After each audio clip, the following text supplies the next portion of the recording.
ലെബനന്റെ പ്രസിഡന്റായി സൈനിക തലവൻ ജോസഫ് ഔനെ തെരഞ്ഞെടുത്തു. 2 വർഷത്തോളം നീണ്ട രാഷ്ട്രീയ അനിശ്ചിതത്വങ്ങൾക്കാണ് ഇതോടെ വിരാമമാവുന്നത്. ഒപ്പം യുഎസിന്റെ പിന്തുണയുള്ള സൈനിക ജനറലായ ജോസഫിന്റെ വിജയം ഒരു സൂചന കൂടിയാണ്. ഇറാന്റെ പിന്തുണയുള്ള ഹിസ്ബുള്ള ഗ്രൂപ്പിന്റെ സ്വാധീനം രാജ്യത്ത് കുറയുന്നുവെന്ന സൂചന. ലെബനൻ തലസ്ഥാനമായ ബെയ്റൂട്ടിന്റെ വടക്കൻ ഭാഗത്തെ ഉൾപ്രദേശമായ സിന്നൽ ഫില്ലിൽ 1964-ലാണ് ജോസഫ് ഔനിന്റെ ജനനം. 1983-ൽ ലെബനൻ ആഭ്യന്തര യുദ്ധകാലത്താണ് അദ്ദേഹം സൈനിക അക്കാദമിയിൽ ചേർന്നത്. അന്ന് തുടങ്ങിയതാണ് യുഎസുമായുള്ള ബന്ധം.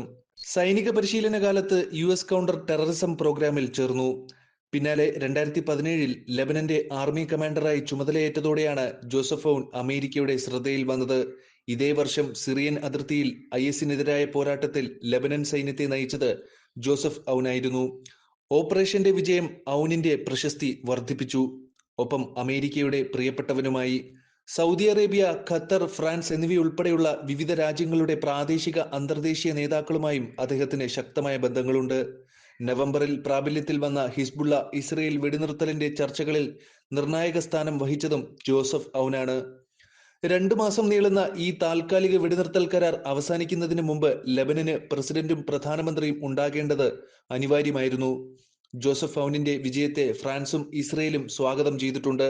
അതേസമയം തെരഞ്ഞെടുപ്പിലെ ഏറ്റവും ശ്രദ്ധേയമായ വസ്തുത ഹിസ്ബുള്ള നേതൃത്വത്തിലുള്ള വിഭാഗത്തിന്റെ വോട്ടും ജോസഫിന് നേടാനായി എന്നതാണ്. തെരഞ്ഞെടുപ്പിന്റെ 2-ാം റൗണ്ടിൽ ഹിസ്ബുള്ളയുടെ കൂടി പിന്തുണ ലഭിച്ചതോടെ 99 വോട്ടുമായാണ് ജോസഫ് ഔൻ പ്രസിഡന്റ് സ്ഥാനം ഉറപ്പിച്ചത്. അതുകൊണ്ട് തന്നെ യുദ്ധത്തിൽ തകർന്ന രാജ്യത്തെ പുനഃസ്ഥാപിക്കാനുള്ള വഴി ജോസഫിന് കണ്ടെത്താൻ സാധിക്കുമെന്ന പ്രതീക്ഷയിലാണ് ലെബനൻ ജനത. മിഡിൽ ഈസ്റ്റിലെ ഏറ്റവും പ്രധാനപ്പെട്ട ഇസ്ലാമിക പ്രസ്ഥാനങ്ങളിൽ ഒന്നാണ് ഹിസ്ബുള്ള. ദൈവത്തിന്റെ സംഘടന എന്നാണ് ഈ വാക്കിന്റെ അർത്ഥം പോലും. ലബനീസ് ആഭ്യന്തര യുദ്ധത്തിനിടയിൽ 1982-ലാണ് ഹിസ്ബുള്ള രൂപീകരിച്ചത്. 40 വർഷമായി സംഘടന മിഡിൽ ഈസ്റ്റിൽ സജീവമായി പ്രവർത്തിക്കുന്നുണ്ട്. ഇറാന്റെ പിന്തുണയുള്ള ചില സംഘടനകളുടെ സഹായത്തോടെയാണ് ഇത് പ്രവർത്തിക്കുന്നതും. ലെബനൻ ആസ്ഥാനമായി പ്രവർത്തിക്കുന്ന പാർട്ടിക്ക് ശക്തമായ ഒരു സൈനിക വിഭാഗമുണ്ട്. വലിയ സ്വാധീനമുള്ള ഒരു രാഷ്ട്രീയ പാർട്ടി കൂടിയാണ് ഹിസ്ബുള്ള. TV സ്റ്റേഷനുകളും ക്ലിനിക്കുകളും സ്കൂളുകളും ഉൾപ്പെടെയുള്ള സേവനങ്ങളുടെ വിപുലമായ ശൃംഖലയും ഇവർ കൈകാര്യം ചെയ്യുന്നു.